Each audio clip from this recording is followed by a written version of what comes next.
శక్తి media ప్రేక్షకులకు నమస్కారం. నేను మీ జర్నలిస్ట్ విక్రమ్. ఫ్రెండ్స్, భారతదేశం మొన్న ఐసీసీ T20 ఏదైతే కప్ ఉందో అది గెలవడం జరిగింది. కానీ ఏదైతే దాయాది దేశం ఏదైతే ఉందో పాకిస్తాన్ నుంచి మన మీద విషం చిమ్ముతూనే ఉన్నారు. ఇక్కడ అఖ్తర్ వచ్చేసరికి భారతదేశ ప్లేయర్స్ని వచ్చేసరికి కించపరిచే వ్యాఖ్యలు చాలా దారుణంగా మాట్లాడడం జరిగింది.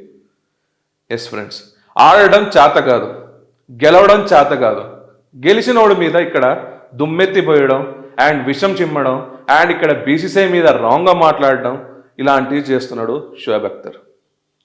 ఈ అఖ్తర్ అసలు సంగతి ఏంటి, అసలు ఏం మాట్లాడిండు అఖ్తర్ అసలు మనం ఒకసారి ఇప్పుడు చూద్దాం. ఏమని మాట్లాడుతున్నాడంటే ఇండియా క్రికెట్ని భ్రష్టు పట్టిస్తుందంట. ఇక్కడ భారతదేశం క్రికెటర్స్ ఇక్కడ క్రికెట్ని భ్రష్టు పట్టిస్తున్నారు. అంటే వరుస విజయాలు సాధిస్తుంటే ఇక్కడ భారతదేశం క్రికెట్ వ్యవస్థని భ్రష్టు పట్టిస్తున్నారు.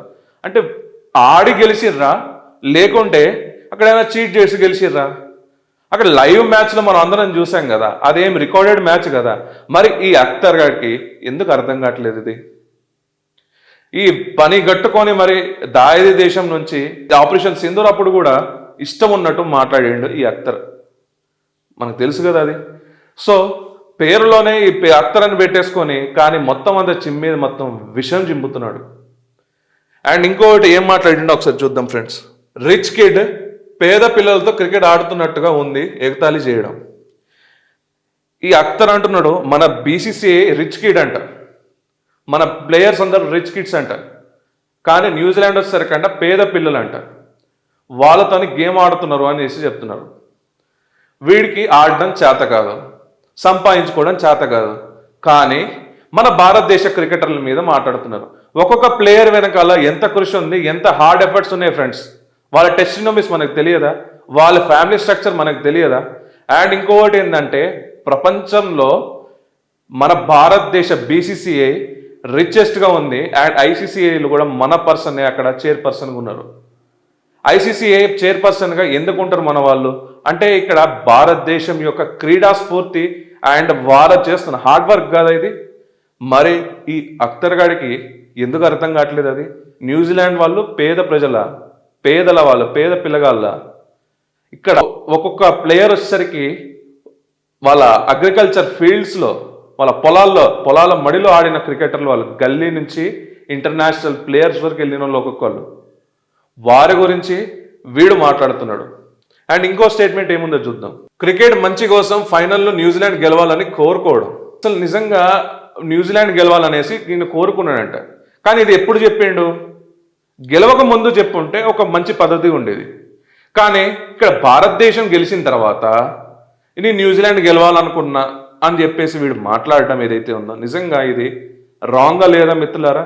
ఒక క్రికెటర్ ఒక స్పోర్ట్స్ మ్యాన్గా ఉండి నువ్వు ఒక స్పోర్టివ్ మోటివ్తోని నువ్వు గెలిచిన టీంని అభినందించాలి, కానీ నువ్వు ఓడిపోయిన టీంని అది గెలుచుంటే బాగుండేది అని చెప్పేసి మాట్లాడతావా? నిజంగా ఇది అఖ్తర్ విషం చిమ్ముడు కాకపోతే ఈ కమెంట్ మిగతాది ఏమైనా ఉందా మిత్రులారా?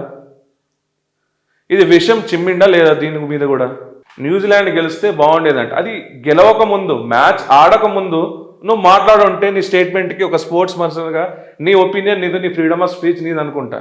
కానీ గెలిచిన తర్వాత నువ్వు మాట్లాడుతున్నావు చూసినావా? ఇది నిజంగా ఒక కుళ్ళుతనం, ఒక జలసి, ఒక ఏమంటారు దాన్ని, ఒక వర్స్ట్ బిహేవియర్ అనేసి చెప్పుకోవచ్చు. ఇది ఈ షోయబ్ అఖ్తర్ ఎప్పుడైనా చూస్తే భారతదేశం ఎప్పుడు గెలిచినా, ఎప్పుడు ఒక మంచి గేమ్ ఆడినా ఎప్పుడు క్రిటిసిజం చేస్తూనే ఉంటాడు. ఇది మన అందరికీ తెలిసిందే. సో ఈ క్రిటిసిజం వెనకాల మెయిన్ కారణం ఏంటో తెలుసా? ఈయనకి వ్యూస్ వస్తాయని, డబ్బులు పడతాయని. వీడికి సపోర్ట్ చేస్తే తుంబ్రీ బ్యాచ్ ఒకటి ఉందిగా, ఆ తుంబ్రీ బ్యాచ్ వీడికి పైసలు వేస్తారని వీడు అనుకుంటాడు. అంతే తప్ప వీడికి అధర్మంగానే సంపాదించడం తప్ప ధర్మంగా సంపాదించడం వీడికి తెలియదు. సో ఈ షోయబ్ అఖ్తర్ గారు చెప్పినట్టు నిజంగా ఇక్కడ భారతదేశ క్రికెటర్స్ అందరు రిచ్ కిడ్సా? ఒకసారి మీరు ఆలోచించండి. ఒక్కొక్కరి టెస్టిమోనీ ఏందో మనకు తెలుసు. వాళ్ళు ఎలా పైకి వచ్చారో, ఏ స్టేజ్ నుంచి వచ్చారో కూడా మనకు తెలుసు. మరి భారతదేశ క్రికెటర్లపై ఇలాంటి విషం చిమ్మే ఈ పాక్ వేస్ట్ ఫెలో గాడికి మనం ఏం బుద్ధి చెప్పాలి? కమెంట్స్ కింద, ఆ ట్వీట్ కింద కానీ ఆ వీడియో కింద కానీ కమెంట్ చూస్తుంటే అసలు ఉరేసుకొని ఎప్పుడో పోవాలి కానీ వీడు మాత్రం పోవట్లేదు.